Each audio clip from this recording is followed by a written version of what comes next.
Episode 10, Moby-Dick, Legends, Fairy Dreams, and a Peg Leg.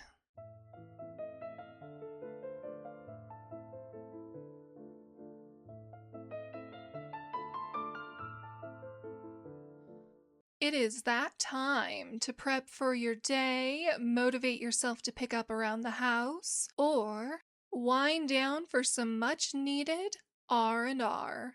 I'm Lacey, and welcome to Let's Get Foxy, where we enjoy classic literature and have discussions about these stories, history, and more. Hello, everybody. I am so sorry about the delay. It's been a busy few weeks. We've had some emergency vet visits, doctor's appointments. There's been a heat wave that's knocked me on my backside. So, because I didn't get to wish everyone a happy 4th of July at the beginning of this month, happy 4th of July. Hope everyone had a good time. I also wanted to let everybody know that if my sound sounds different, I actually won a drawing, so I'm hoping that everything sounds better, but I'm learning how to use some new microphones. And while learning about the microphones, while I've been away, I have been learning more about audio editing, so I'm hoping that I sound a lot better. I also wanted to take a minute to say thank you to Brian H. for always listening. I know that you were scared for a minute that I wasn't going to finish Moby-Dick because you finally heard that I am not the biggest Moby-Dick fan. Don't you worry.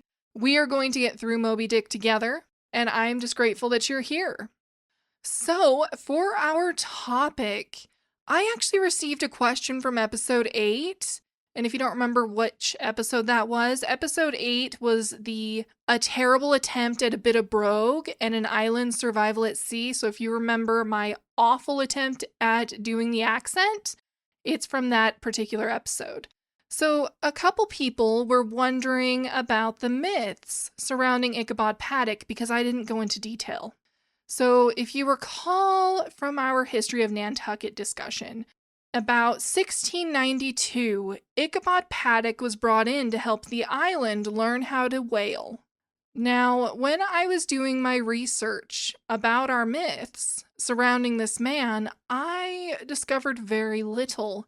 And when I say very little is, I want to be able to compare the myth with the actual history. And I couldn't find a lot of that. Instead, I found something very interesting. That history doesn't have much about Ichabod Paddock, aside from these myths. However, in the Nantucket Historical Association, they state that around 1690, the Paddock, and when I say Paddock, I mean Paddock that ends in ACK, brothers came to the island. Joseph and Nathaniel settled on the island and married local girls. However, Ichabod moved back to Yarmouth, where he received a grant of land, and he lived until 1727, when he died childless. I specify that this man died childless because in my research, I found so many comments talking about how people were descended from Ichabod Paddock. My question is, based off of the myths that I found, was Ichabod a bit of a philanderer? Did he really die childless? Or are all of these people claiming to be his descendants, not direct descendants, but like secondary descendants, where he's their great times something uncle? Now, back to the Nantucket Historical Association, because I'm going to let you guys think about that as well. I just wanted to be able to plant that seed. The Nantucket Historical Association stated that Ichabod Paddock, OCK, was just a mythological whaler, seduced by the sea, a whale, and a witch. So, again, my question is, what? How can there be two separate guys? Is it possible that... that just got me thinking a little when I read that, because they're stating that there's two separate Ichabod Paddocks. So, for our myths, I found a few, but I'm only going to share 2 with you today. And I wanted to do it from both ends of the spectrum, from the most normal to the most scandalous and fantastical. So, our first myth Paddock and his crew were sailing in the Pacific looking for whales. One was sighted, and Paddock grabbed his favorite harpoon and threw it at the whale. So the harpoon flew straight and true, and it hit the mark. However, the whale didn't die. The whale escaped. 13 years pass, and once again, Paddock was traveling the Pacific. A whale was sighted, and they captured and slew it. While they were cutting up the whale, they found a harpoon buried deeply within the flesh. The initials IP were carved into it. Turns out it was the same whale that had escaped all those years ago. Now, this particular event wasn't unheard of, but it was incredibly uncommon for the time. And this brings us to our second myth. Now, this one is a very curious case. In this myth, Paddock had several run-ins with a whale they called Old Crookjaw. They say that Old Crookjaw couldn't be harpooned. No matter how hard Paddock and his crew threw their harpoons, they just seemed to bounce off of this whale's hide. And this happened with numerous encounters. They could not pierce the whale. Now, Paddock, what you need to know about this man is he was an incredibly stubborn man. He refused to give up on the whale. So one day, he was particularly frustrated and feeling determined. So he dove into the water with his knife between his teeth, and he swam to the whale. Meanwhile, his crew is watching in terror because why did their captain just dive into the water like that? My guess is he wanted a closer look to see why the harpoons couldn't pierce that hide. Meanwhile, as he's swimming to the whale, Crookjaw looks at him and opens his mouth and swallows Paddock whole when he got close. Now, to Paddock's surprise, he didn't die in the depths of the whale's belly. Instead, he found himself in a ship's cabin with lanterns hung from the ceiling and a large feather bed against one wall. It was rather comfy, a cozy place. A table filled the center of the room, and there were two people playing cards. A beautiful blonde woman with a shining green tail, and the other, a man dressed in black who smelled of fire and brimstone. When the card player saw Paddock, the man threw down his cards in anger and vanished. The woman? Is she a mermaid, a witch? She smiled at Paddock. He asked, "What were you wagering on?" and apologized for disrupting their game. The mermaid replied, "Why, you, of course," while smiling. Meanwhile, the crew anxiously waited. They were convinced that their captain had perished. But they couldn't just leave without his body. They were trying to think of a way to reclaim him from the whale. For you see, after Crookjaw swallowed Paddock, the whale sat immobile and floated silently in the waves. He stopped moving altogether. It didn't matter what the crew did. The whale did not respond. It didn't move. So they weren't sure what to do because their harpoons and knives were absolutely worthless against this beast. Many hours pass, and Crookjaw opened his mouth, and Paddock swam out. To the absolute shock of his crew, they were absolutely bewildered.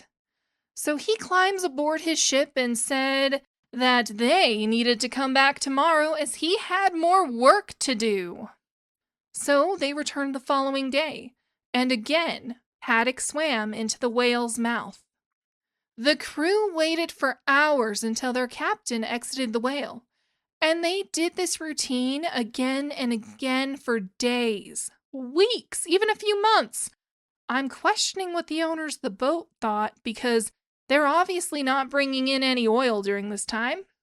And I know if it were me, I would be very unhappy, with that being my investment. So it went on for so long that rumors began to fly around Nantucket that Paddock had been seduced by a devilish woman within the whale. Eventually, these rumors reached his wife. Now, Mrs. Paddock was young and beautiful, and unwilling to let a mermaid steal her husband. So she came up with a plan. One day, as Paddock was about to set sail, she came running down the wharf. "Husband, husband," she called, "I have brought you a gift." In her hands she held a new glistening harpoon. The sharp tip shone brightly in the sun. Paddock thanked her and set sail with the gift in his hand. She smiled a cold smile as she watched the ship leave the wharf. They found Crookjaw in the normal place, and Paddock prepared to dive into the sea. But one of his crew stopped him. He said, "Captain, don't you think you should try the new harpoon your wife brought you? It's mighty fine. Maybe it can pierce the monster's skin." Grudgingly, Paddock hefted the harpoon. He knew it wouldn't harm the whale, and he was very eager to see his marine mistress. But he had to keep up appearances.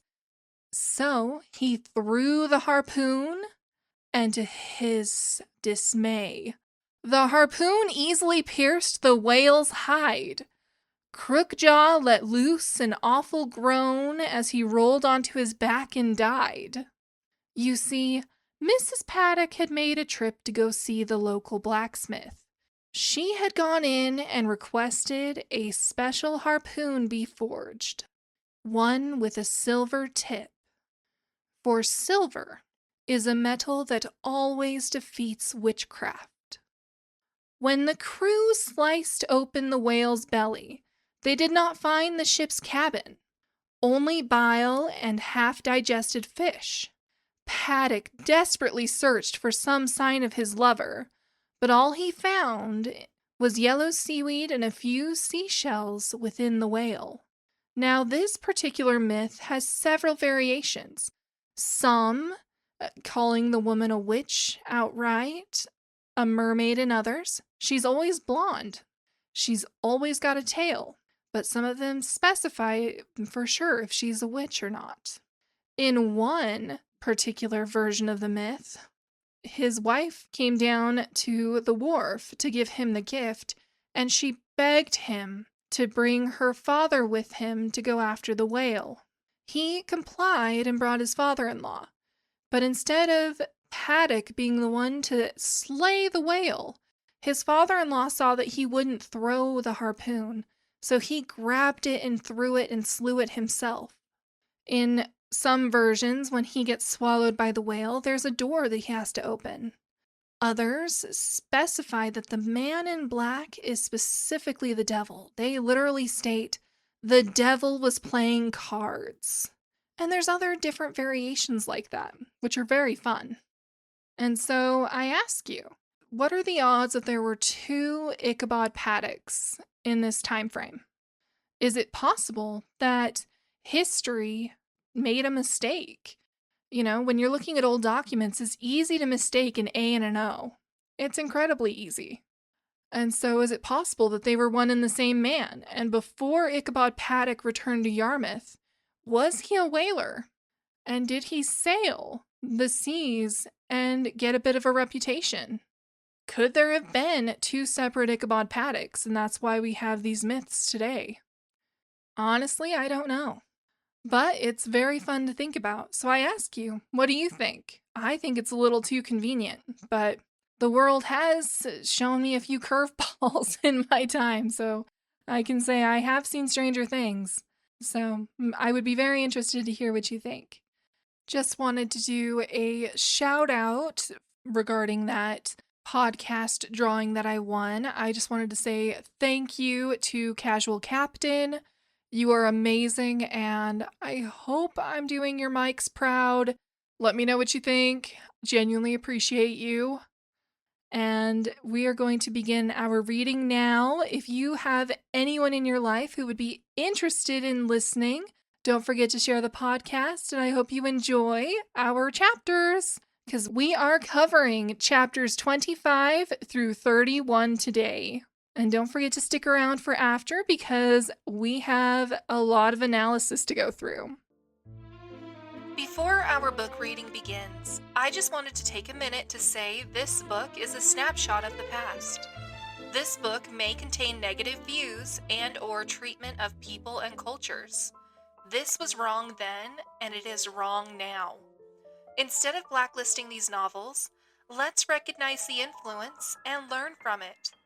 For as the philosopher George Santayana said, those who cannot remember the past are condemned to repeat it. Let's learn from the past to create a more inclusive future together. Chapter 25, Postscript. In behalf of the dignity of whaling, I would fain advance naught but substantiated facts. But after embattling his facts, an advocate who should wholly suppress a not unreasonable surmise, which might tell eloquently upon his cause, such an advocate, would he not be blameworthy? It is not well known that at the coronation of kings and queens, even modern ones, a certain curious process of seasoning them for their functions is gone through. There is a salt cellar of state, so called, and there may be a caster of state. How they use the salt precisely, who knows? Certain I am, however, that a king's head is solemnly oiled at his coronation, even as a head of salad. Can it be, though, that they anoint it with a view of making its interior run well as they anoint machinery?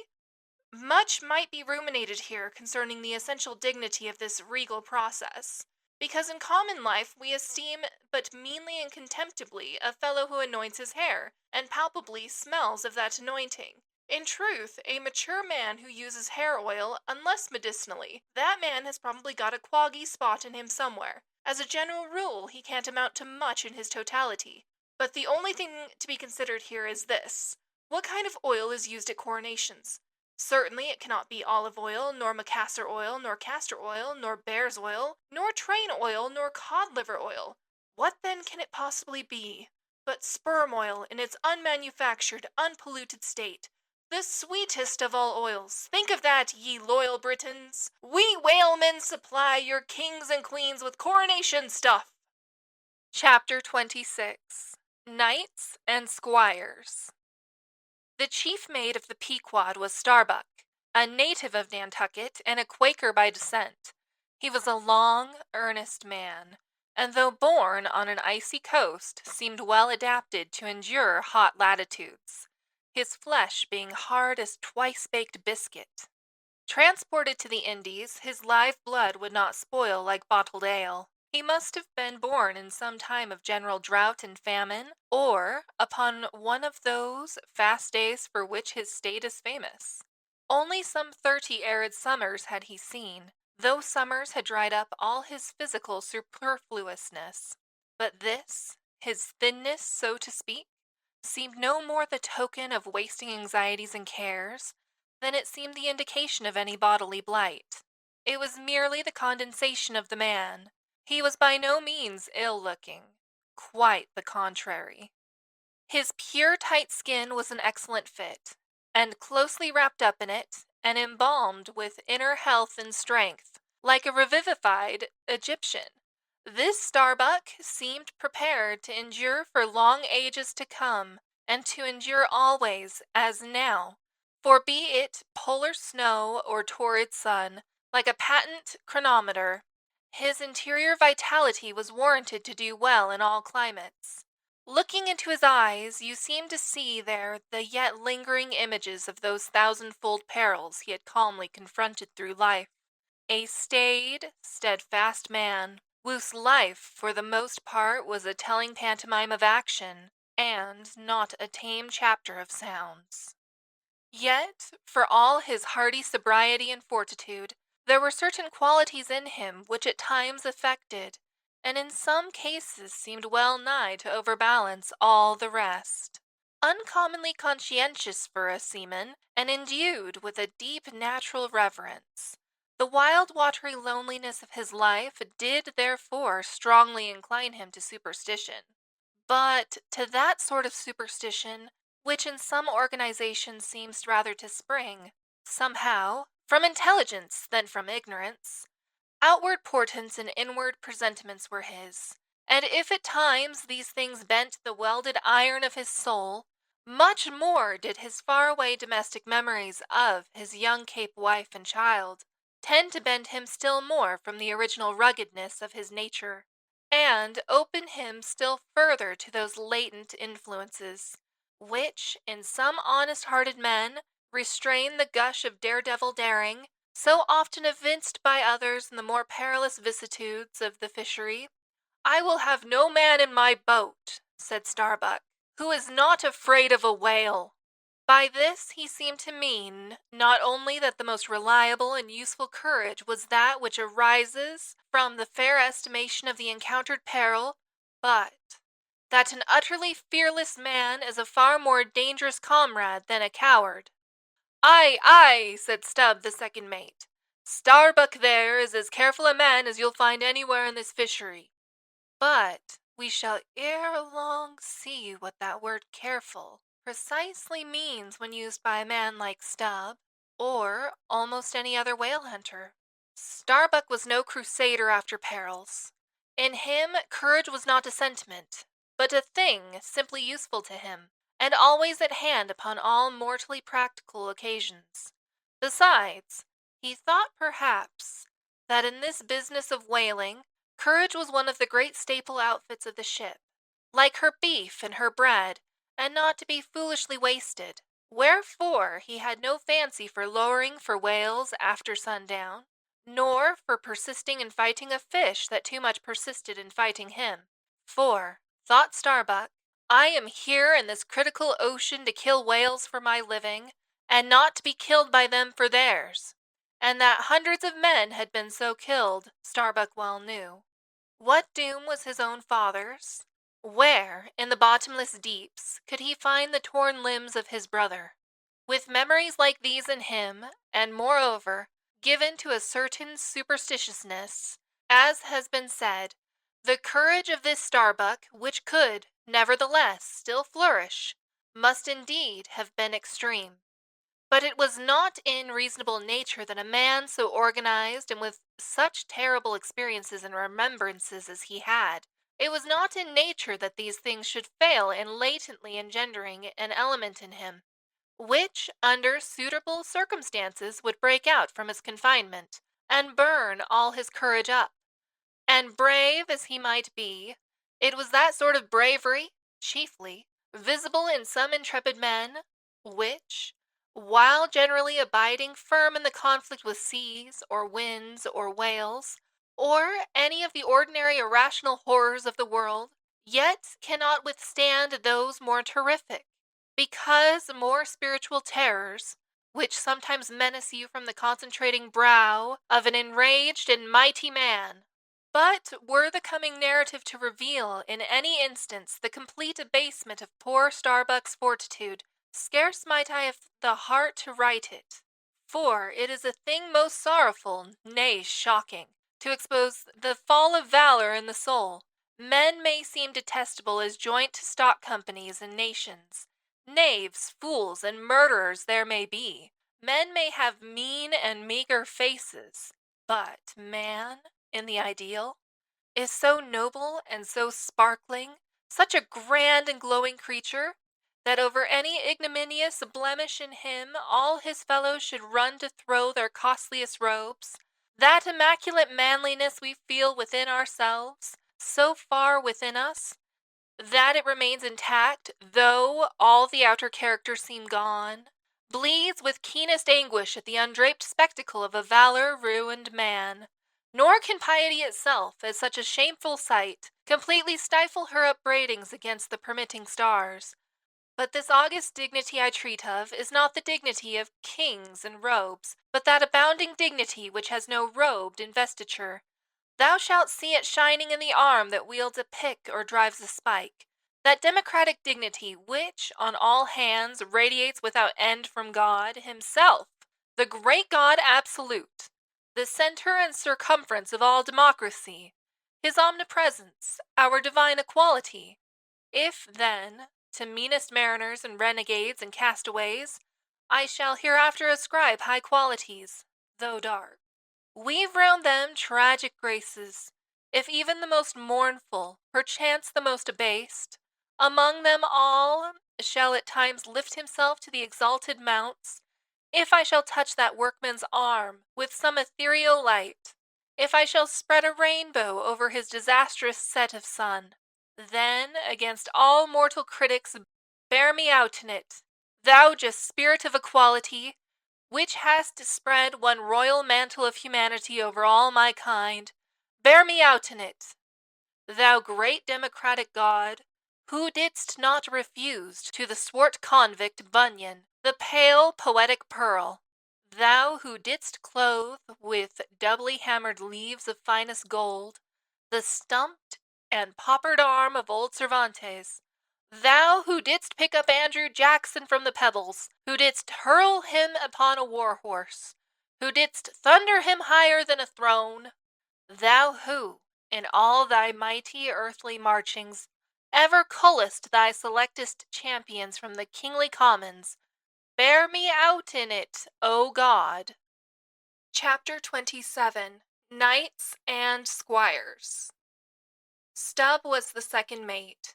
He was a native of Cape Cod, and hence, according to local usage, was called a Cape Cod man, a happy-go-lucky, neither craven nor valiant, taking perils as they came with an indifferent air, and while engaged in the most imminent crisis of the chase, toiling away, calm and collected as a journeyman joiner engaged for the year.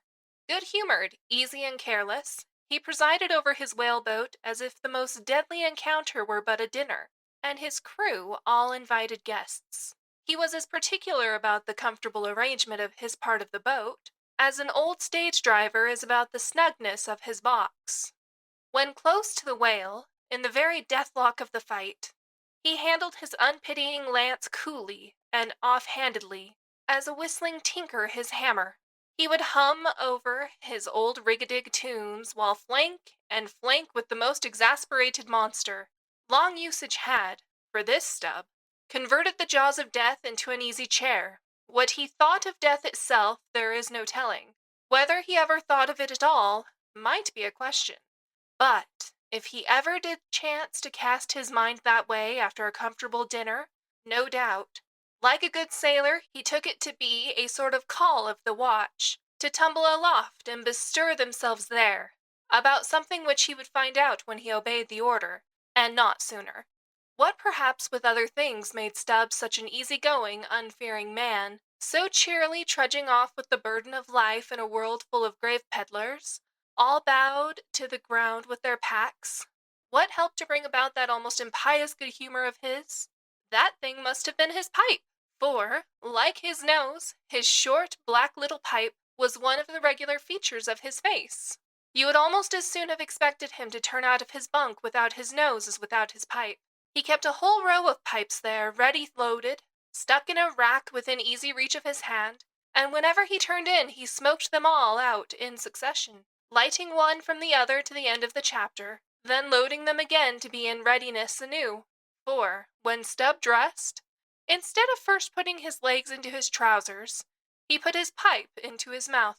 I say this continual smoking must have been one cause, at least, of his peculiar disposition, for everyone knows that this earthly air, whether ashore or afloat, is terribly infected with the nameless miseries of the numberless mortals who have died exhaling it.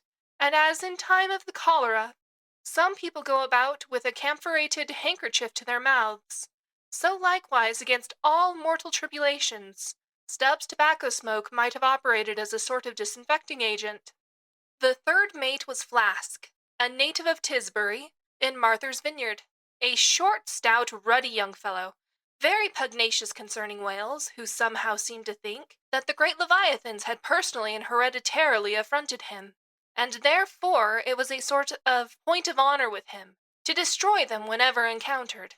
So utterly lost was he to all sense of reverence for the many marvels of their majestic bulk and mystic ways, and so dead to anything like an apprehension of any possible danger from encountering them, that, in his poor opinion, the wondrous whale was but a species of magnified mouse, or at least water-rat, requiring only a little circumvention and some small application of time and trouble in order to kill and boil.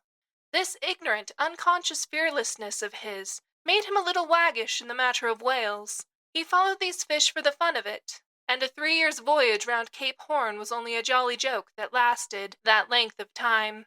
As a carpenter's nails are divided into wrought nails and cut nails, so mankind may be similarly divided. Little Flask was one of the wrought ones, made to clinch tight and last long.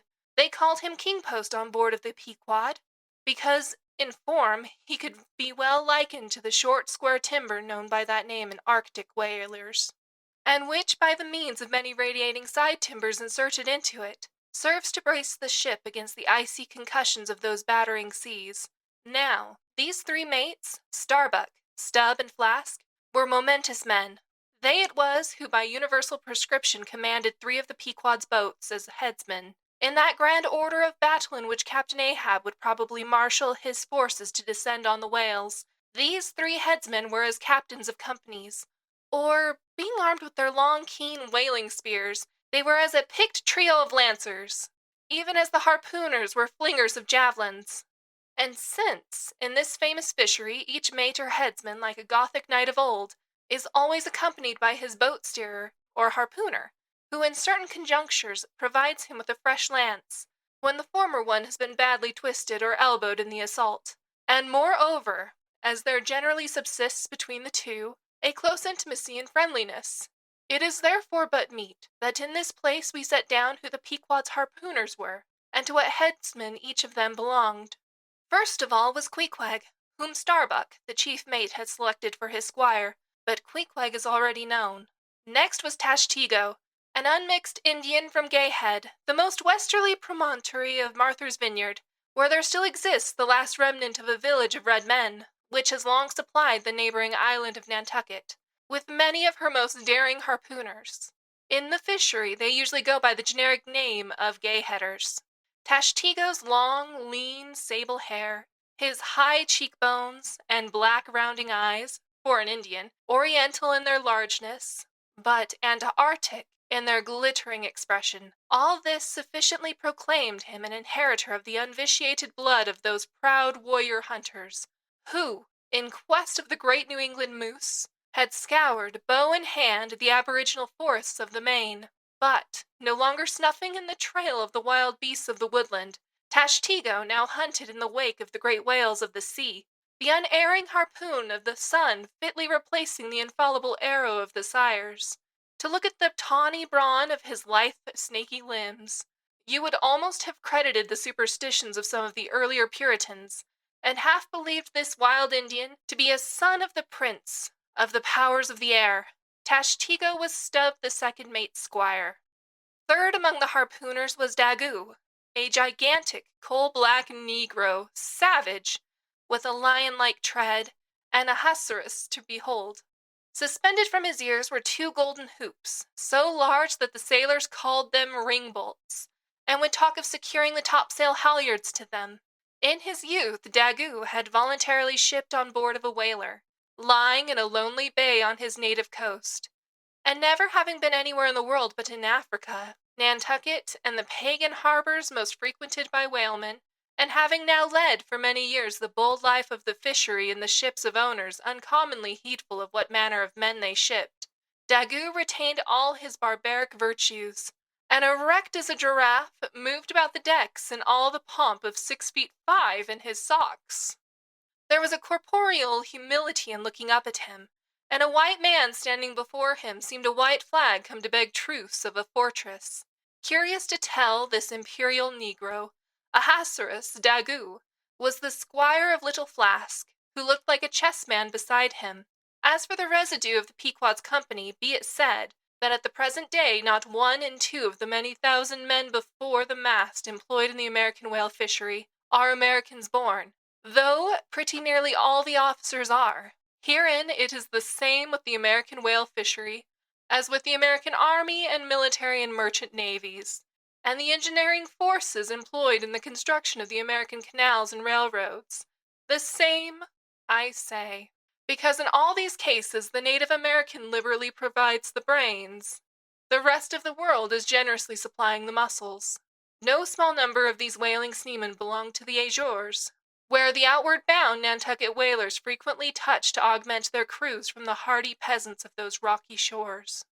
In like manner, The Greenland whalers sailing out of Hull or London put in at the Shetland Islands to receive the full complement of their crew. Upon the passage homewards, they drop them there again. How it is, there is no telling, but islanders seem to make the best whalemen. They were nearly all islanders in the Pequod, isolatos too. I call such, not acknowledging the common continent of men, but each isolato living on a separate continent of his own. Yet now, federated along one keel, what a set these isolatos were! And Anacharsis Clute's deputation from all the isles of the sea, and all the ends of the earth, accompanying old Ahab and the Pequod to lay the world's grievances before that bar from which not very many of them ever came back. Black little Pip? He never did. Oh no, he went before. Poor Alabama boy! On the grim Pequod's forecastle, ye shall ere long see him, beating his tambourine, prelusive of the eternal time when sent for. To the great quarter-deck on high, he was bid strike in with angels, and beat his tambourine in glory. Called a coward here, hailed a hero there. Chapter 28. Ahab. For several days after leaving Nantucket, nothing above hatches was seen of Captain Ahab. The mates regularly relieved each other at the watches, and for aught that could be seen to the contrary, they seemed to be the only commanders of the ship.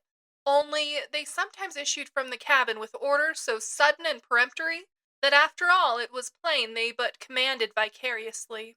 Yes, their supreme lord and dictator was there, though hitherto unseen by any eyes not permitted to penetrate into the now sacred retreat of the cabin. Every time I ascended to the deck from my watches below, I instantly gazed aft to mark if any strange face were visible. From my first vague disquietude touching the unknown captain, now in the seclusion of the sea, became almost perturbation. This was strangely heightened at times by the ragged Elijah's diabolical incoherences, uninvitedly recurring to me with a subtle energy I could not have before conceived of, but poorly could I withstand them. Much as in other moods, I was almost ready to smile at the solemn whimsicalities of that outlandish prophet of the wharves. But whatever it was of apprehensiveness, or uneasiness, to call it so, which I felt, yet, whenever I came to look about me in the ship, it seemed against all warrantry to cherish such emotions. For though the harpooners with the great body of the crew were a far more barbaric, heathenish, and motley set than any of the tame merchant ship companies which my previous experiences had made me acquainted with, still I ascribed this, and rightly ascribed it, to the fierce uniqueness of the very nature of that wild Scandinavian vocation in which I had so abandonedly embarked. But it was especially the aspect of the three chief officers of the ship, the mates, which was most forcibly calculated to allay these colorless misgivings, and induce confidence and cheerfulness in every presentment of the voyage.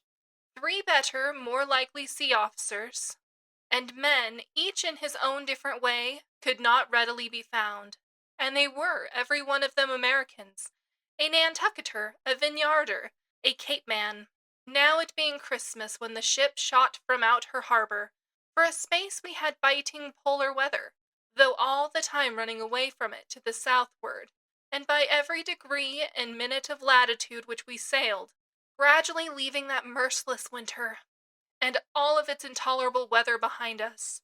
It was one of those less lowering, but still gray and gloomy enough mornings of the transition, when, with a fair wind, the ship was rushing through the water with a vindictive sort of leaping and melancholy rapidity, that as I mounted to the deck at the call of the forenoon watch, so soon as I leveled my gaze towards the taffrail, foreboding shivers ran over me. Reality outran apprehension.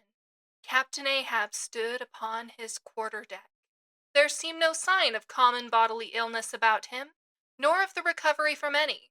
He looked like a man cut away from the stake, when the fire has overrunningly wasted all the limbs without consuming them, or taking away one particle from their compacted aged robustness. His whole high, broad form seemed made of solid bronze, and shaped in an unalterable mold, like Cellini's cast Perseus. Threading its way out from among his gray hairs, and continuing right down one side of his tawny, scorched face and neck, till it disappeared in his clothing, you saw a slender, rod-like mark, lividly whitish. It resembled that perpendicular seam sometimes made in the straight, lofty trunk of a great tree, when the upper lightning tearingly darts down it, and without wrenching a single twig, peels and grooves out the bark from top to bottom, ere running off into the soil, leaving the tree still greenly alive, but branded. Whether that mark was born with him, or whether it was the scar left by some desperate wound, no one could certainly say. By some tacit consent, throughout the voyage little or no allusion was made to it, especially by the mates. But once Tashtego Sr., an old gay-head Indian among the crew, superstitiously asserted that not till he was full 40 years old did Ahab become that way branded, and then it came upon him, not in the fury of any mortal fray, but in an elemental strife at sea. Yet this wild hint seemed inferentially negatived by what a grey Manxman insinuated, an old sepulchral man, who having never before sailed out of Nantucket, had never ere this laid eye upon wild Ahab. Nevertheless, the old sea traditions, the immemorial credulities, popularly invested this old Manxman with preternatural powers of discernment, so that no white sailor seriously contradicted him when he said that if ever Captain Ahab should be tranquilly laid out, which might hardly come to pass, so he muttered, then whoever should do that last office for the dead would find a birthmark on him from crown to sole. So powerfully did the whole grim aspect of Ahab affect me, and the livid brand which streaked it, that for the first few moments I hardly noted that not a little of this overbearing grimness was owing to the barbaric white leg upon which he partly stood. It had previously come to me that this ivory leg had at sea been fashioned from the polished bone of the sperm whale's jaw. Aye, he was dismasted off Japan, said the old gay-head Indian once, but like his dismasted craft, he shipped another mast without coming home for it. He has a quiver of 'em. I was struck with the singular posture he maintained. Upon each side of the Pequod's quarter-deck, and pretty close to the mizzen shrouds, there was an auger hole, bored about half an inch or so into the plank. His bone leg steadied in that hole, one arm elevated, and holding by a shroud, Captain Ahab stood erect, looking straight out beyond the ship's ever-pitching prow. There was an infinity of firmest fortitude, a determinate, unsurrenderable willfulness in the fixed and fearless, forward dedication of that glance. Not a word he spoke, nor did his officers say aught to him, though, by all their minutest gestures and expressions, they plainly showed the uneasy, if not painful, consciousness of being under a troubled master eye. And not only that, but moody stricken Ahab stood before them with a crucifixion in his face, in all the nameless regal overbearing dignity of some mighty woe. Ere long, from his first visit in the air, he withdrew into his cabin. But after that morning he was every day visible to the crew, either standing in his pivot hole, or seated upon an ivory stool he had, or heavily walking the deck.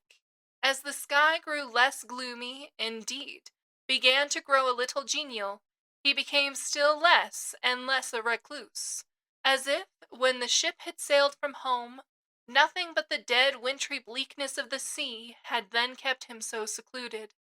And, by and by, it came to pass that he was almost continually in the air. But as yet, for all that he said, or perceptibly did, on the at last sunny deck, he seemed as unnecessary there as another mast. But the Pequod was only making a passage now, not regularly cruising. Nearly all whaling preparatives needing supervision the mates were fully competent to, so that there was little or nothing out of himself to employ or excite Ahab now, and thus chase away, for that one interval, the clouds that layer upon layer were piled upon his brow, As ever all clouds choose the loftiest peaks to pile themselves upon, nevertheless, ere long, the warm, warbling persuasiveness of the pleasant holiday weather we came to seemed gradually to charm him from his mood. For as when the red-cheeked dancing girls, April and May, trip home to the wintry, misanthropic woods, even the barest, ruggedest, most thunder-cloven old oak will at least send forth some few green sprouts to welcome such glad-hearted visitants, so Ahab did, in the end, a little respond to the playful allurings of that girlish air. More than once did he put forth the faint blossom of a look, which in any other man would have soon flowered out in a smile. Chapter 29. Enter Ahab. To him, Stubb. Some days elapsed, and ice and icebergs all astern. The Pequod now went rolling through the bright Quito spring, which, at sea, almost perpetually reigns on the threshold of the eternal August of the tropic. The warmly cool, clear, ringing, perfumed, overflowing, redundant days were as crystal goblets of Persian sherbet, heaped up, flaked up, with rose-water snow. The starred and stately nights seemed haughty dames in jeweled velvets, nursing at home in lonely pride the memory of their absent conquering earls, the golden-helmeted suns. For sleeping man, 'twas hard to choose between such winsome days and such seducing nights. But all the witcheries of that unwaning weather did not merely lend new spells and potencies to the outward world. Inward they turned upon the soul, especially when the still mild hours of eve came on. Then memory shot her crystals as the clear ice most forms of noiseless twilights. And all these subtle agencies more and more they wrought on Ahab's texture. Old age is always wakeful, as if, the longer linked with life, the less man has to do with aught that looks like death. Among sea commanders, the old graybeards will oftenest leave their berths to visit the night-cloaked deck. It was so with Ahab, only that now, of late, he seemed so much to live in the open air, that, truly speaking, his visits were more to the cabin than from the cabin to the planks. "It feels like going down into one's tomb," he would mutter to himself, "for an old captain like me to be descending this narrow scuttle, to go to my grave-dug berth." So almost every 24 hours, when the watches of the night were set, and the band on deck sentineled the slumbers of the band below, and when, if a rope was to be hauled upon the forecastle, the sailors flung it not rudely down, as by day, but with some cautiousness dropped it to its place for fear of disturbing their slumbering shipmates. When this sort of steady quietude would begin to prevail, habitually the silent steersman would watch the cabin scuttle, and ere long the old man would emerge, gripping at the iron banister, to help his crippled way. Some considering touch of humanity was in him, for at times like these he usually abstained from patrolling the quarter-deck, because to his wearied mates, seeking repose within 6 inches of his ivory heel, such would have been the reverberating crack and din of that bony step, that their dreams would have been on the crunching teeth of sharks. But once the mood was on him too deep for common regardings, and as with heavy, lumber-like pace he was measuring the ship from taffrail to mainmast, Stubb, the old second mate, came up from below with a certain unassured, deprecating humorousness, hinted that if Captain Ahab was pleased to walk the planks, then no one could say nay, but there might be some way of muffling the noise, hinting something indistinctly and hesitatingly about a globe of tow, and the insertion into it of the ivory heel. Ah, Stubb, thou didst not know Ahab then. "Am I a cannonball, Stubb," said Ahab, "that thou wouldst wad me that fashion? But go thy ways, I had forgot. Below to thy nightly grave, where such as ye sleep between shrouds, to use ye to the filling one at last. Down, dog, in kennel! Starting at the unforeseen, concluding exclamation of the so suddenly scornful old man, Stubb was speechless a moment, then said excitedly, I am not used to be spoken to that way, sir. I do but less than half like it, sir. Avast! Gritted Ahab between his set teeth and violently moving away, as if to avoid some passionate temptation. No, sir, not yet, said Stubb, emboldened. I will not tamely be called a dog, sir. Then be called 10 times a donkey and a mule and an ass, and begone, or I'll clear the world of thee. As he said this, Ahab advanced upon him with such overbearing terrors in his aspect that Stubb involuntarily retreated. I was never served so before without giving a hard blow for it, muttered Stubb, as he found himself descending the cabin scuttle. It's very queer. Stop, Stubb. Somehow now I don't well know whether to go back and strike him or... What's that? Down here on my knees and pray for him? Yes, that was the thought coming up in me, but it would be the first time I ever did pray. It's queer, very queer, and he's queer too. Aye, take him fore and aft, and he's about the queerest old man Stubb ever sailed with. How he flashed at me! His eyes like powder pans. Is he mad? Anyway, there's something on his mind, as sure as there must be something on a deck when it cracks. He ain't in his bed now, either, more than 3 hours out of the 24, and he don't sleep then. Didn't that doughboy, the steward, tell me that of a morning he always finds the old man's hammock clothes all rumpled and tumbled, and the sheets down at the foot, and the coverlid almost tied into knots, and the pillow a sort of frightful hot, as though a baked brick had been on it? A hot old man! I guess he's got what some folks ashore call a conscience. It's a kind of tick-dolly row, they say, worse nor a toothache. Well, I don't know what it is, but the Lord keep me from catching it. He's full of riddles. I wonder what he goes into the afterhold for every night, as Doughboy tells me he suspects. What's that for? I should like to know. Who's made appointments with him in the hold? Ain't that queer now? But there's no telling, it's the old game. Here goes for a snooze. Damn me, it's worth a fellow's while to be born into the world, if only to fall right asleep. And now that I think of it, that's about the first thing babies do.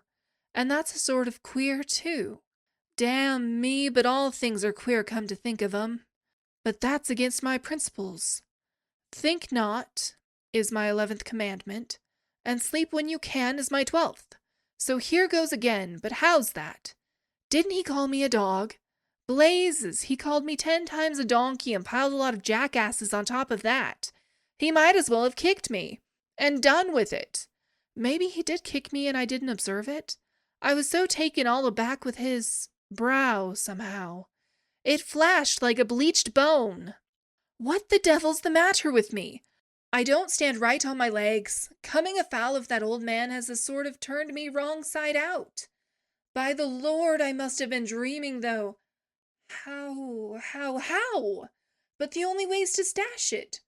So here goes to hammock again, and in the morning I'll see how this plaguey juggling thinks over by daylight. Chapter 30. The Pipe.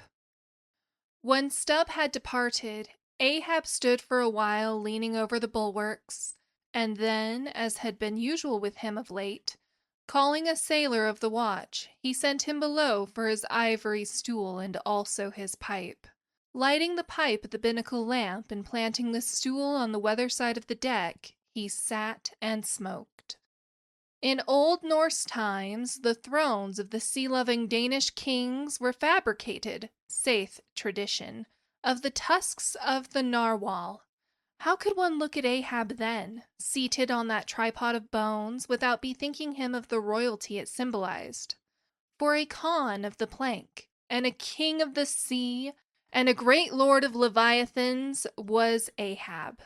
Some moments passed, during which the thick vapor came from his mouth in quick and constant puffs, which blew back again into his face. "How now," he soliloquized at last, withdrawing the tube. "This smoking no longer soothes. Oh, my pipe! Hard must it go with me if thy charm be gone. Here have I been unconsciously toiling, not pleasuring, and ignorantly smoking to windward all the while. To windward, and with such nervous whiffs, as if, like the dying whale, my final jets were the strongest and fullest of trouble. What business have I with this pipe, this thing that is meant for sereneness, to send up mild white vapors among mild white hairs, not among torn iron gray locks like mine? I'll smoke no more." He tossed the still-lighted pipe into the sea. The fire hissed in the waves, and the same instant the ship shot by the bubble the sinking pipe made. With slouched hat, Ahab lurchingly paced the planks. Chapter 31. Queen Mab. Next morning, Stubb accosted Flask.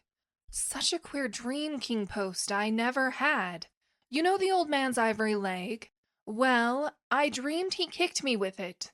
And when I tried to kick back, upon my soul, my little man, I kicked my leg right off. And then, presto!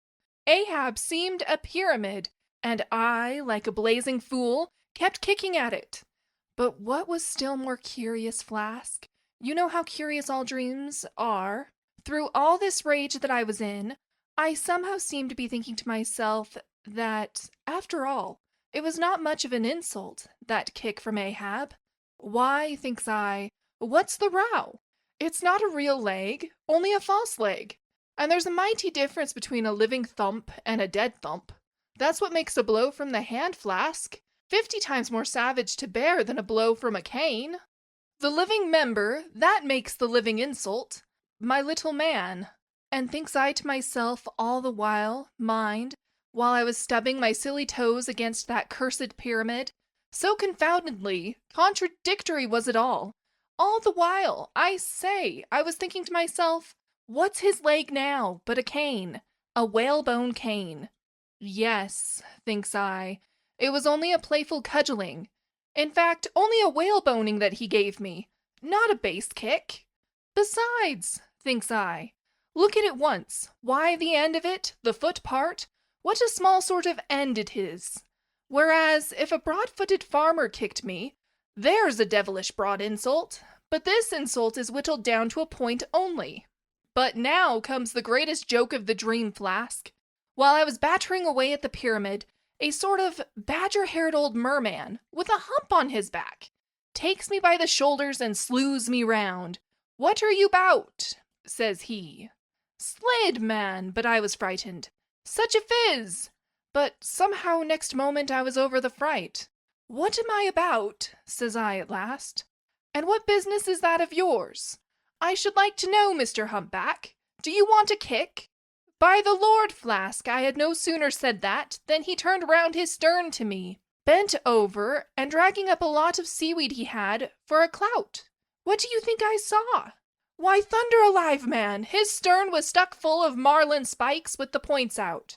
Says I, on second thoughts, I guess I won't kick you, old fellow. "Why, Stubb," said he, "why, Stubb," and kept muttering it all the time, a sort of eating of his own gums like a chimney hag. Seeing he wasn't going to stop saying over his wise Stubb, I thought I might as well fall to kicking the pyramid again. But I had only just lifted my foot for it when he roared out, "Stop that kicking!" "Halloo!" says I. "What's the matter now, old fellow?" "Look ye here," says he. "Let's argue the insult. Captain Ahab kicked ye, didn't he?" "Yes, he did," says I. "Right here it was." "Very good," says he. "He used his ivory leg, didn't he?" "Yes, he did," says I. "Well then," says he, "wise Stubb, what have you to complain of? Didn't he kick with right good will? It wasn't a common pitch-pine leg he kicked with, was it? No, you were kicked by a great man, and with a beautiful ivory leg, Stubb. It's an honor. I consider it an honor. Listen, wise Stubb, in old England the greatest lords think it great glory to be slapped by a queen. and made garter knights of. But be your boast, Stubb, that ye were kicked by old Ahab, and made a wise man of. Remember what I say, be kicked by him, account his kicks honours, and on no account kick back, for you can't help yourself, wise Stubb. Don't you see that pyramid? With that, he all of a sudden seemed somehow, in some queer fashion, to swim off into the air. I snored, rolled over, and there I was in my hammock. Now, what do you think of that dream, Flask? I don't know. It seems a sort of foolish to me, though. Maybe, but it's made a wise man of me, Flask. D'ye see Ahab standing there, sideways looking over the stern? Well, the best thing you can do, Flask, is to let the old man alone. Never speak to him, whatever he says. Halloo, what's that he shouts? Hark! Masthead there, look sharp all of ye. There are whales hereabouts. If ye see a white one, split your lungs for him. What do you think of that now, Flask? Ain't there a small drop of something queer about that, eh? A white whale? Did ye mark that, man? Look ye, there's something special in the wind. Stand by for it, Flask. Ahab has that's bloody on his mind, but mum, he comes this way.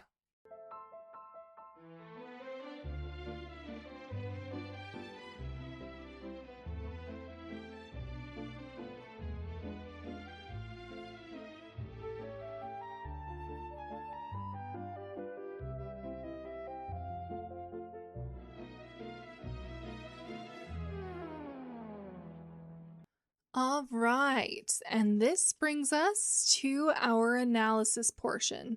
So before we get started, I just want to let everyone know that my brain is acting up, so I have noticed that I'm doing some weird things with my speech, and I'm so sorry. And I'm hoping that it doesn't take away from, I'm trying something a little bit different with our analysis. So I haven't gotten much feedback about if it's better to go chapter by chapter or to just or to just discuss all of the chapters as one particular analysis. So for today's, we're going to go back and try chapter analysis again, along with discussing a little bit about the vocabulary in each chapter.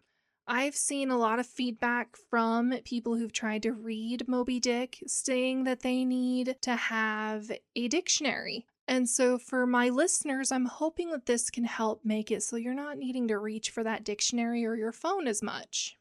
And so we are going to begin with chapter 25. So this particular chapter, again, they are defending the profession. Just to recap, this profession, whaling, is considered a dirty profession, something that's beneath people. And so they are defending the profession. Ishmael is saying that this is a great and worthy profession.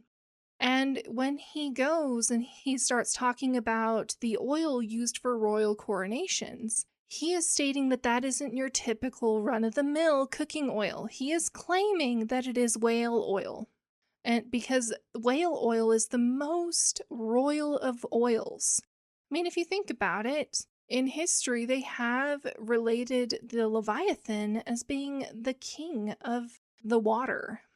And so it makes sense. And our vocabulary word for this particular chapter is Macassar. Now, I learned in my research that Macassar is a port city.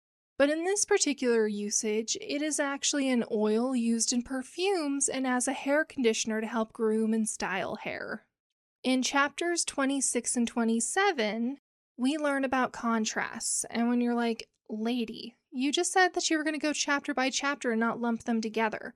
Well, in this particular case, it makes sense because chapter 26 and 27 have the same name, Knights and Squires. Why do we have two chapters with the same name? Only Melville can answer that. But within these chapters, Melville is utilizing contrasts to help us learn more about our crew. And I want to bring your attention to the fact that Melville actually uses the first mate Starbuck as Captain Ahab's foil. And if you're unfamiliar with the term foil in literature, that is a particular character which is used to help show the flaws within someone else. Starbuck is being used to help illustrate Captain Ahab's flaws, to help shine a light on him, so to speak. So if we think about it, from what little we know from pop culture, Ahab is reckless, he's volatile, he's obsessive, absolutely consumed.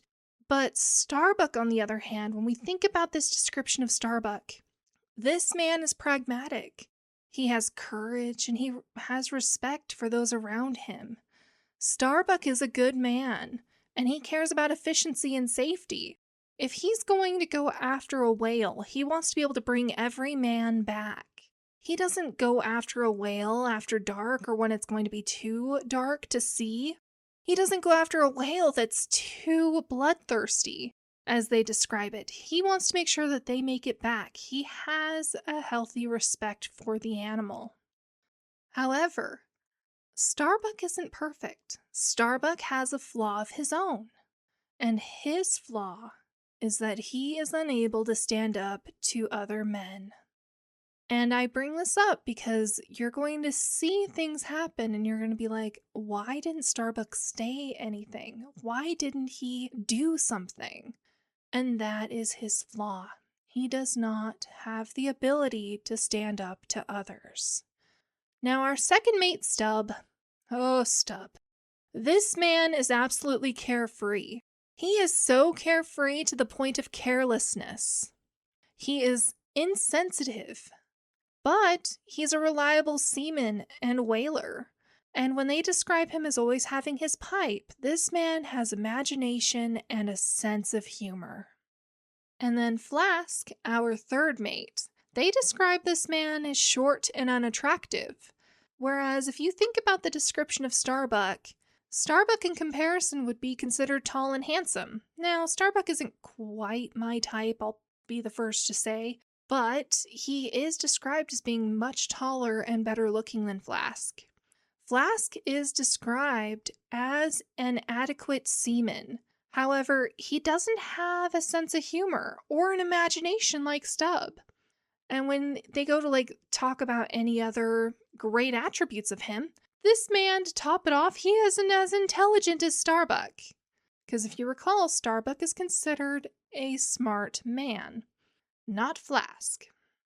Now, Flask, one of his most eye-catching traits is his opinion of whales. This man views whales as his own personal enemy. As far as he is concerned, a whale offended his mother and he will get them all. So he looks at whales as being a personal enemy. He has to get them all. And then if you look at Starbuck, he looks at it as a livelihood. And the use of Flask's own hatred of whales helps serve as a building block for Ahab's hatred of Moby-Dick. And then when we learn about our squires, we learn that Starbuck chose Queequeg, who we know to be of high character and to be an honorable man. Stubb chose Tashtego, who is an American Indian who has got his own regal bearing. And then Flask, a short king. This man is paired with Daggoo, who is an African who is 6'5". So when you go and you look at them, it's like a man and a child being together. If you recall, or if you've noticed, Melville always has a purpose with how he names his chapters, as all authors do. So when we look at the knights and squires usage, typically I personally look at it as he's relating the officers and harpooners to knights and squires from medieval times, because the squire was the attendant to medieval knights. And so our officers are the knights and our harpooners are the squires, is how I always saw it. But as I was reading through, I discovered that there are people out there who actually relate this to chess. That they relate the officers to being the first player or the white player, and the harpooners as being the second player or the black. I thought that was really interesting, and I honestly don't know if Melville had any interest in chess. If you know the answer to that, please comment, let me know, because I would love to know. But I personally think that those people are just stretching a little, because I don't think that Melville was a chess player. I can kind of see where they're going with it, but it's not a theory that I would readily buy into. Our vocabulary for this chapter is superfluousness, or the state of being unnecessary, excessive, or more than what is needed. Ignominious, something deserving of or bringing about public disgrace, shame, or deep humiliation. Rig-a-dig, a fast, lively, or rollicking tune or melody, often associated with sailors or traditional folk songs. And last, pugnacious, having a quarrelsome or combative nature, quite fitting for our friend Flask. And now we start into chapter 28, which we finally have our introduction to Ahab. We finally see the man. And before we get into it, I just wanted to say congratulations! At this point, we are about a quarter of the way through the book. That's pretty exciting, guys. So, there is an atmosphere that they start to describe on the ship, but they don't really spend a lot of time on it. But because Ahab has not been seen by the crew, doesn't interact with the crew or the officers, there is an uncertain atmosphere. There is this sense of uncertainty and a lot of anticipation, and there's just a lot of mystery because who is their captain? Is everything okay? This seems like very bad things are gonna happen. And so the crew is feeling uncertain. So what's going on, as they briefly describe at the beginning of this chapter, is the officers are more than capable of handling things on the day-to-day. And so the officers are trying to help calm the crew. You know, they're like, we've got this all under control. Ahab is just recovering. He's just staying out of the weather. And so we're just going to handle it and everything's going to be okay. And it helps keep things a bit more positive on this particular voyage. And then Ahab appears. Ahab appearing when he did, he wasn't needed to be on the deck. Like, this man literally just appeared, and honestly, if you think about it, it was to kind of be a jerk. Because the crew is already on edge. They're already trying to do their work and stuff, and then he appears, and this man has this way about him that just makes you want to just work even harder. Like, what have you done wrong? If you have time to lean, you have time to clean. And so he really wasn't needed when he suddenly appeared. His appearance upon the deck paints quite the picture. They describe him as not ill, but, and I quote, "a man cut away from the stake, when the fire has overrunningly wasted all the limbs without consuming them." End quote. And then, right after that, they compare Ahab to a bronze sculpture in a great oak tree. His scar is described as lividly whitish, running from the top of his head down his neck and disappearing beneath his clothing. Lending to this vivid image that they are painting, one of the older Native Americans states the mark continues down Ahab's body, helping to paint the picture of a lightning strike. The presence, the very aura of Ahab was so overwhelming that it had the crew just jumping to do their work. And poor Ishmael, who throughout this point, because as the officers are calming the rest of the crew, he hasn't been able to relax. He's literally been haunted by Elijah's comments and the suspense that's been built up around Ahab's absence. I mean, his having to wait, it's palpable. This atmosphere that's been created is just palpable. He is literally going nuts, like, oh my gosh, what is happening?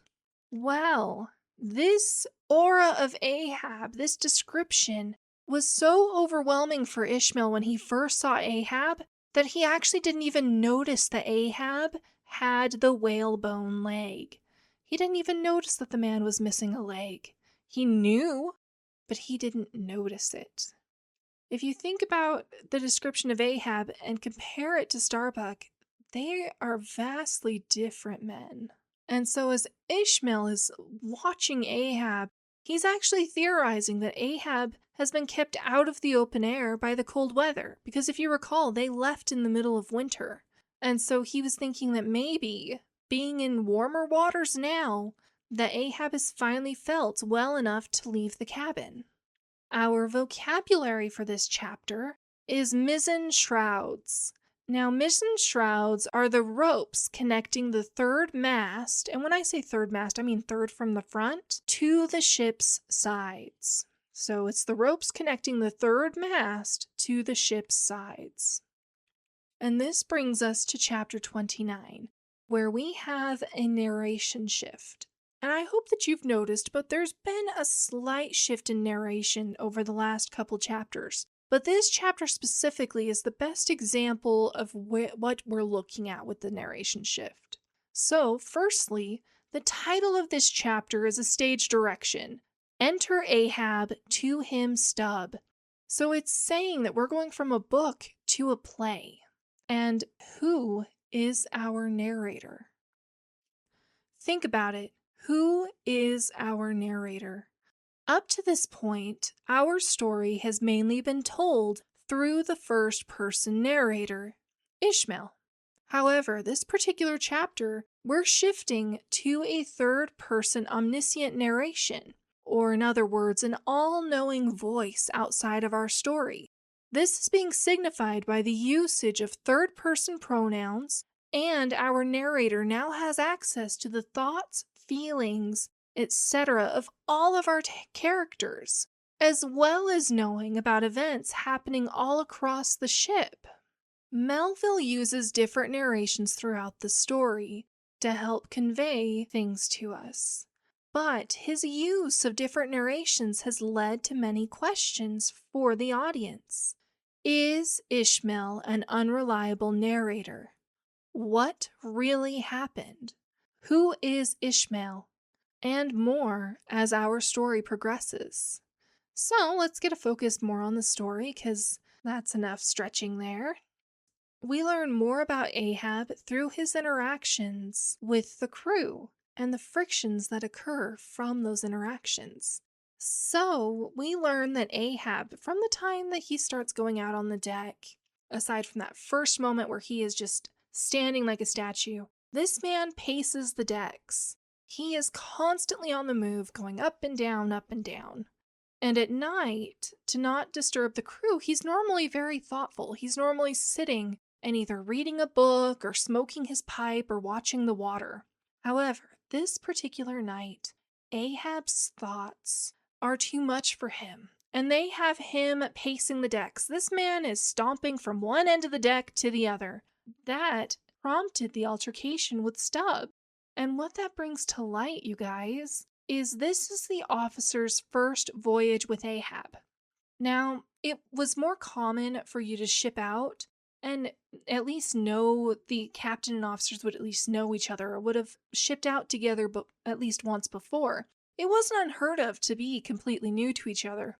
But in this particular case, they don't tell us that when they're going and they're getting the crew together.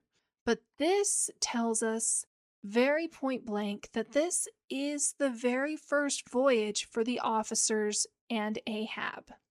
Because if you recall, they say when Stubb came and made the joke about the globe of tow, that Stubb did not know Ahab then when he made the joke. And what this does is it helps give us a nice introduction to Ahab's nature, to his character. This man is short-tempered, obsessed, tortured, and absolutely ferocious while he's being eaten alive by the memories and his obsession. And what this does is it also gives us the opportunity to bring up some of the crew's questions regarding Ahab. Like, what is Ahab doing when he is supposed to be sleeping? What is in the afterhold? Is Ahab haunted by conscience? Did he kick Stubb? Or is his presence and fury enough to shake a grown man? Our vocabulary for this chapter is forecastle, which is the upper deck at the very front of the ship. Historically, this housed the crew's living quarters. And globe of tow. Globe of tow is a ball of unspun flax, hemp, or jute fibers. Now, chapter 30, Ahab is once again being described as a regal figure, in this case, a Norse king. And this man is seeking the comfort of his pipe. However, his thoughts prove to be too intrusive, and so he's unable to find any joy from the pipe, any peace. And so what this man does is he throws his pipe into the ocean. This action signifies Ahab's world is shrinking as his obsession grows. And what do I mean by his world shrinking? If you think about it, on Nantucket, this man had a family. He had, I would assume, friends, but he for sure had a family. And yet he chose to ship out to go to sea. Now, to be fair, they could have had bills to pay. And so that's why this man is going out to whale. But one way that you know that his world is shrinking is Ahab is not building relationships with the crew. He isn't building friendships with the officers. He's not building a relationship with his officers or the crew. He's just making people jump to do what he wants, and he's mostly ignoring them. He is consumed by his own thoughts. His pipe was a physical representation to his relationship with the world, and he threw it away. By throwing it away, this helps to display Ahab's relationship with mortality. It's helping us to see that Ahab is having a struggle with his own mortality and being close to death with his age after his near-death experience. You're able to see this by his description of going down to his cabin and relating it to being like going down into his own tomb. He compares smoking his pipe to the final jets of a dying whale. This man is struggling with his own mortality, and he is going out of his way to cut any bridge that he may have while he becomes more and more consumed by his own thoughts. Our vocabulary for chapter 30 is binnacle. A binnacle is a waist-high stand or housing on the deck of a ship that holds and protects the primary navigational compass. And last but not least, chapter 31. Here we see a Shakespearean influence. So this is yet another chapter where Melville is supplying context through the chapter name, Queen Mab. So at first glance, one could think that this is yet another reference to royalty. But who is Queen Mab? Queen Mab is a mythological Shakespearean character who was introduced in Romeo and Juliet. She is a fairy midwife. She is the fairy midwife. She grants dreams to unsuspecting sleepers. So she rides about in her hazelnut-shelled chariot, and she travels over the noses of sleepers and brings them dreams about what they wish for. They say that her influence causes maidens to dream of romance, lawyers to dream of money, and soldiers to dream of war. So I ask you, in Stubb's dream, what did Stubb want to dream about? What was his wish? As history has gone on since Shakespeare, many artists have adopted Queen Mab as a symbol, a vehicle of wish fulfillment. So if we go and we look at the imagery within Stubb's dream, we have Ahab turning into a pyramid. So he's become a large, immovable force. And if you think about it, what do we know about pyramids? What's the first thought you have when you hear about a pyramid? Personally, I think of the mysticism and ancient culture, wisdom, mystery. There's a lot of things to learn from the pyramids. And so when you go and you think about Stubb trying to kick the Ahab pyramid, it's illustrating the futility of trying to rebel against Captain Ahab. Because he can try, but he's just going to stub his toe. He's just going to hurt himself. And then, if that wasn't any more clear, we have our badger-haired old merman with a hump on his back enter the scene. Now, in my opinion, he is a mechanism to help rationalize abuse. Think about it. Stubb is kicking at the pyramid and the merman stops him, and he doesn't want to be stopped, so he goes to kick that poor old merman. Well, that merman isn't about to just take things lying down. He pulls up his tail and it's filled with marlin spikes. And so if Stubb kicks the merman, he's just going to get impaled on those marlin spikes. So kicking is just going to result in more pain for him. So there's futility in retaliation. And then, if that weren't enough, when he turned to go back and kick the Ahab pyramid, the merman stops him and is like, what is this great issue that you're having? Why are you so offended? What is this great offense? Is it not an honor to be kicked by Ahab? Just like it is an honor for the queen to hit her subject. And so he's literally relating what Stubb has gone through as an honor, like when royalty would abuse their attendants. And in so doing, he is helping to rationalize the acceptance of abuse. And after the dream has been talked about, we hear that whales have been sighted, and we hear Ahab say, "If ye see a white one, split your lungs for him." We're getting introduced to the obsession that's going to be throughout the rest of the story. But the crew doesn't know that. They have no idea what's coming. However, after Stubb's encounter with Ahab, Stubb recognizes that there's something very odd about this request. But instead of being curious or wanting to fight back or being defensive, he is going to be submissive to Ahab, especially after the dream that he had. And so normally this would be where our analysis would end. But after our last episode, I actually received a question from Anonymous. This person wanted to know more about Melville's use of Ramadan. Was it on purpose? Did Melville know it was Islamic? So in this time period, they did know about Islam. Just the basics, Ramadan, their belief system, they knew the basics. It was known. There was interaction. Because you have to remember, the United States is one of the most forward countries of the time, so they're trading and interacting with many other cultures.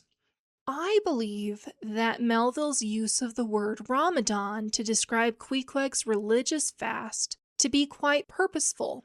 Because this man researched so many aspects of our story. And if you're like, what do you mean? Think about all of his whale references. This man went out of his way to research every whale reference he could find. So this man has done a lot of research for our story. Now, part of what Melville tries to convey in his works is that there is an absurdity in judging other cultures that you do not know, that you do not understand. Now, this is very important and progressive for the time, because if you think about it, they used to learn about new people and they would just label them into whatever box seemed to fit, whether they be, like if they were cannibalistic, savage, if they were not as technologically advanced, then again, savage or barbaric.